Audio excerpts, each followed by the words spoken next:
당신은 한순간도 분리된 적이 없습니다.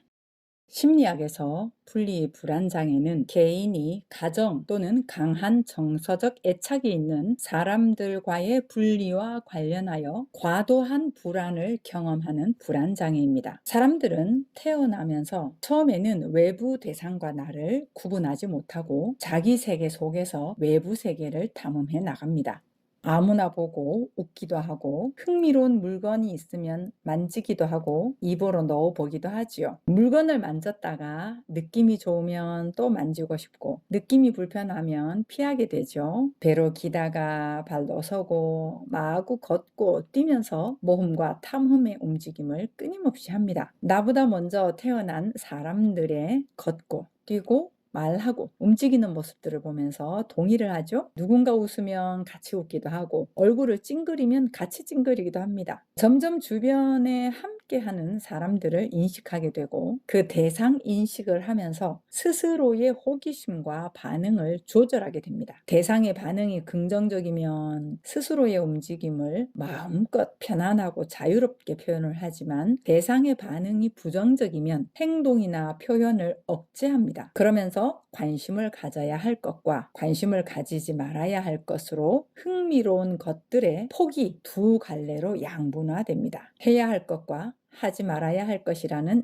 양분화된 인식으로부터 그러한 경험이 반복이 되면 패턴이 되지요. 그 패턴은 모든 상황을 해석하는 패러다임이 되고 그 패러다임에 맞게 각자의 프레임의 안경들을 쓰게 되죠. 결국 이분화된 삶의 양태는 분리불안을 낳을 수밖에 없습니다. 나와 삶이 분리되어 있기 때문입니다. 나와 저 사람, 나와 해야 할 어떤 것, 나와 하지 말아야 할 어떤 것, 내가 잘한 것, 내가 못한 것, 내가 좋은 것, 내가 싫은 것 등으로 말이죠. 삶이 된다는 것은 나와 내가 하는 어떤 것이 따로따로가 아니라는 말입니다. 가만히 보면 우리의 기본적 일상의 움직임에는 따로가 없습니다. 밥을 먹을 때 수저를 사용하는 팔의 움직임에 해야 할 것이라는 느낌이 없잖아요. 소변이나 대변이 마려워서 화장실을 갈 때 해야 할 일이라는 개념이 없잖아요. 자연스럽죠. 또 어떤 웃기는 장면에서 웃는 것이 해야 할 일은 또 아니잖아요. 그냥 웃지요. 슬픈 장면에서 우는 것도 해야 할 어떤 것이 아니라 자연스러운 그 상황에서의 느낌을 사는 거란 말이죠.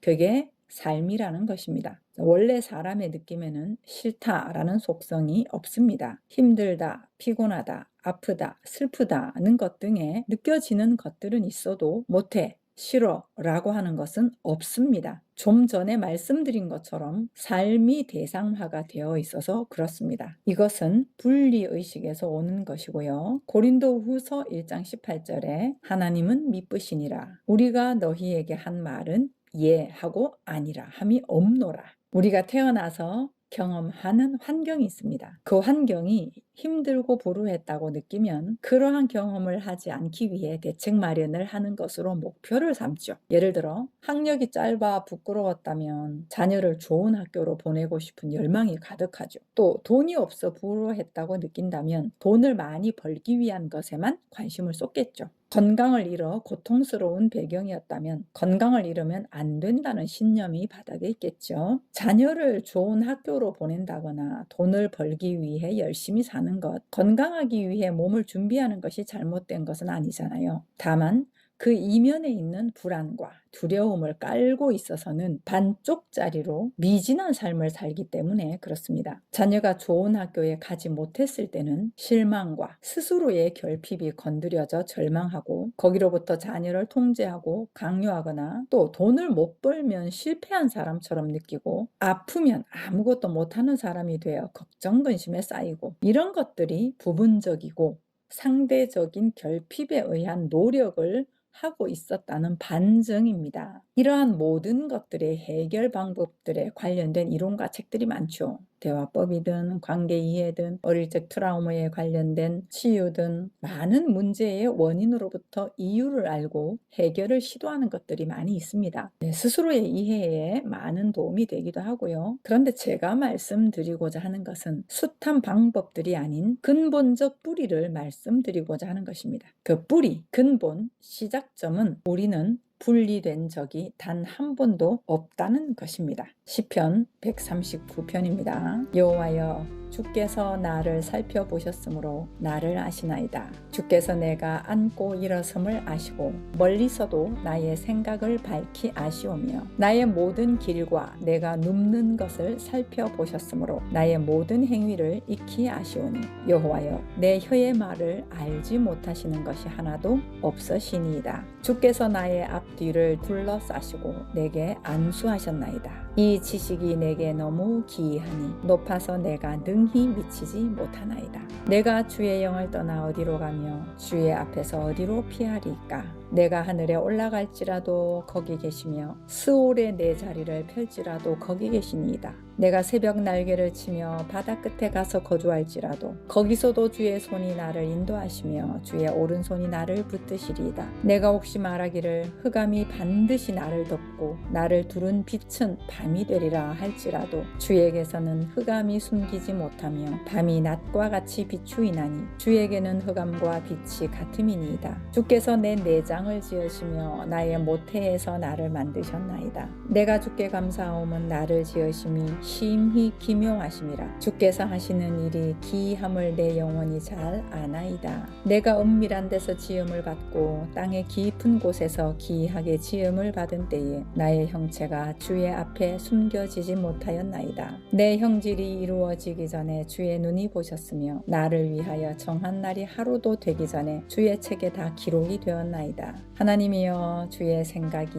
내게 어찌 그리 보배로우신지요. 그 수가 어찌 그리 많은지요. 내가 세려고 할지라도 그 수가 모래보다 많도소이다. 내가 깰 때에도 여전히 주와 함께 있나이다. 이 말씀처럼 언제나 우리는 하나님의 초점에서 떠난 적이 없습니다. 하나님 안에 하나님과 함께 임마누엘하고 있었던 것입니다. 그렇다면 이러한 분리된 적이 없었다는 사실을 인식으로만 그치는 것이 아니라 어떻게 삶에서 그 임마누엘로 살 수 있을까요? 내가 말하고 보고 듣고 그리고 청소하고 출근하고 누군가를 만나고 하는 이러한 일상의 구석구석에서 분리된 적이 없는 하나로 살 수 있을까요? 일단 먼저 지금의 상태를 알고 인정하는 것이 필요합니다. 우리가 살고 있는 삶의 양태가 분리이고 율법이고 이분법이라는 것을 인정해야 한다는 것이죠. 거기로부터 분리 불안을 느끼는 두려움이나 열등감, 비교의식, 경쟁의식, 우월감, 질투, 분노 등을 느끼는 것은 너무나 당연하다라는 것을 인정해야 합니다. 성경에 의인은 없나니 하나도 없으며 라고 하신 말씀을 진정으로 인정해야 한다는 겁니다. 내가 뼛속 깊이 죄인이라는 말은 내가 알고 있는 방법이 아무리 해도 벗어날 수 없는 이분법이라는 관계 구조에 쩔어 있다는 말입니다. 너와 나의 분리로부터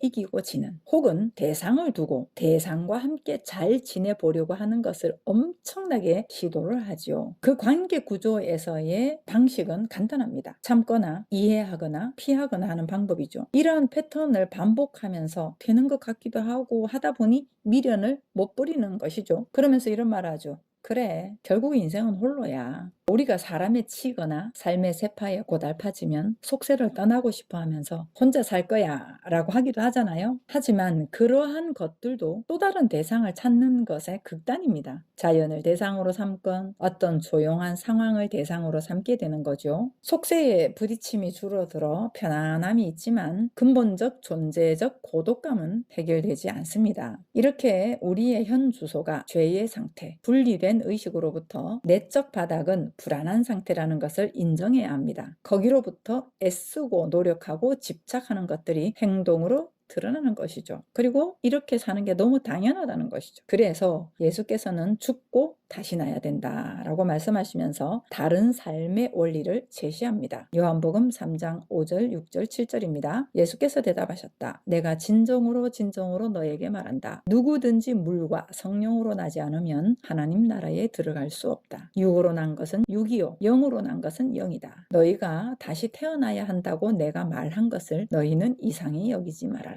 물과 성령으로 다시 태어나야 한다는 말은 전혀 우리의 인식으로 감을 잡을 수 있는 것이 아닌 차원이 다른 삶의 방식을 사는 것입니다. 사실 우리의 인식으로 감을 잡을 수 없는 것이라고 하지만 원래의 분리의 우리의 인식이에요. 그 말이 더 맞을 것 같습니다. 원래 우리는 한 덩어리입니다. 사람의 본질은 영이고요. 그 영은 조각이 날 수가 없습니다. 세상은 조각조각으로 나뉘어져 있죠. 물체가 구분되어 이곳 저곳에 있으니까요. 과거와 어제, 오늘, 그리고 내일의 개념들이 있잖아요. 그런데 가만히 보면 모든 물체들도 결국 우리가 채색한 것으로 봅니다. 우리 이 눈의 감각으로 볼 때 그 눈의 감각이 형성된 배경이 있지요. 그 배경은 우리가 보고 듣고 했던 경험치들이겠고요. 물론 세대를 거슬러 온 집단 무의식도 이야기를 합니다. 이런 모든 오감들을 동원해서 바라보고 느끼는 것들을 보면 모두 내가 그렇게 느끼고 있습니다. 슬픔의 이미지가 각인된 분위기를 연출하는 것이면 슬픔을 느낄 것이고, 내게 있어 두려운 이미지가 각인된 분위기를 연출하는 것이면 두렵게 느껴지지요. 어떤 사람은 또 그렇게 느껴지지 않는 부분도 있잖아요. 모두 내가 그렇게 보고 있다는 말입니다. 그러니 눈에 보이고 감각하는 모든 것들은 결국 내게 익숙해져 있는 오감의 형태들로 해석을 하게 되는 것이죠. 이것이 성경에서는 우상이라고 말을 합니다. 그러니 내가 보고 듣고 하는 모든 것들이 내가 그러고 있구나라고 하는 것을 진정으로 아는 것은 굉장히 중요합니다. 이렇게 방향성을 스스로에게 잡으면 내가 어떤 환경에 노출되어 있었고 거기에서 어떤 부분을 동의를 했고,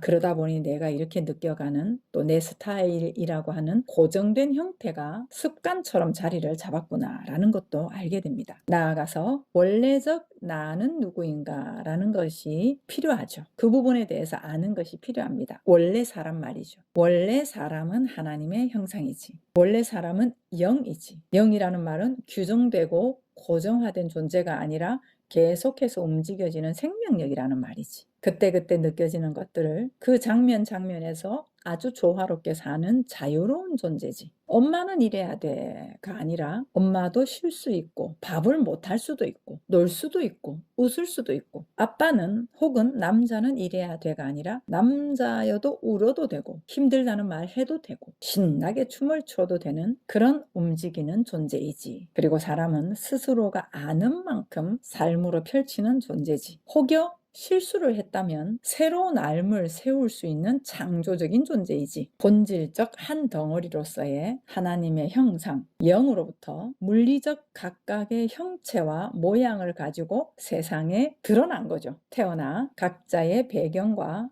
경험으로 살면서 같이 나누고 어우러지는 삶을 사는 존재가 사람이지라는 것을 아는 것입니다. 히브리서 2장 11절입니다. 거룩하게 하시는 자와 거룩하게 함을 입은 자들이 다 하나에서 난지라. 그러므로 형제라 부르시기를 부끄러워 아니하시고. 자, 이제 일상에서 연습을 하셔야 합니다. 대상과의 부딪힘이 있을 때 잘못된 것이 아니라 당연하다라는 것입니다. 내가 불편함이 느껴가도 너무 당연하다라는 것이죠. 우리가 물리적인 물체로 각각 분리되어 있는 것으로만 알고 살았으니 한번 잘해보려고 했지만 서로 마음이 맞아지지 않으면 부딪히는 것은 당연한 거 아니겠습니까? 그렇게 부딪혔을 때 또 불편한 느낌이 드는 건 너무 당연하고요. 이러한 당연함으로부터 인정을 하고 거기로부터 인정이 되면 계기를 삼을 수 있습니다. 다음엔 이렇게 살아야 되겠다, 이런 것이 서는 거죠. 근데 근본적인 해결은 물리적인 대상과의 분리 가운데서는 하나 되는 것은 불가능하구나 라는 것을 아는 것이요. 이게 근본적인 알미입니다. 그리고 원래는 한 덩어리인데 이렇게 분리되어 있는 가운데서 원래 한 덩어리가 어떤 건가를 아는 것이 필요한데, 그걸 모른 채 그냥 대상과 대상을 두고 함께함을 살려고 하는 거, 이게 안 되는 거죠. 그래서 원래가 한 덩어리라는 것은 영으로 순수 느낌으로 느꼈을 때 가능합니다. 그래서 우선 인식으로라도 사실을 선포해야 합니다. 관심 가지고요. 그래서 원래가 하나인데 물질적인 분리로부터 대상을 인식하니 구분되어 있다고 느꼈구나. 그 구분 속에서는 잘했다 못했다, 내 마음에 든다 안 든다, 이런 것이 있을 수밖에 없구나 라는 것을 알아차리는 거죠. 그리고 그렇게 느껴지는 것이 스스로가 그러고 있다는 것을 또한 인식해야 합니다. 그렇게 하다 보면 대상의 외적 형태보다는 사람의 움직임의 생명력과 소중함이 스스로로부터 드러나게 됩니다. 오물이 길러지는 거죠. 그러면 삶의 양태가 전혀 다르게 움직입니다. 대상을 보고 있으나 대상을 보지 않고, 대상을 향하고 있으나 언제나 스스로의 넘침을 살게 됩니다. 이것이 오직 하나님과 동행한다라는 의미이고 임마누엘을 사는 삶입니다. 이렇게 성전 중심으로 살게 되면 거기로부터 어떤 행동을 취하거나 대상에게 할 말을 한다거나 문제를 해결하는 부분에 있어서 애씀이 아닌 정성이 되고요. 비난이 아닌 따뜻함이 되고요. 강요가 아닌 함께함으로 살게 되어집니다. 우선 중요한 건요. 움직여야 합니다. 그냥 웃고 그냥 인사하고 그냥 박수치고 그냥 춤을 추고 혼자이든 대상을 보든 스스로의 움직임을 해보셔야 상대적인 것들은 스스로로 제자리를 잡고 스스로에게서 덩어리의 느낌이 체감이 되어집니다. 분리되어지지 않은 삶이라는 건 일상 가운데 있습니다. 당신은 한순간도 분리된 적이 없습니다.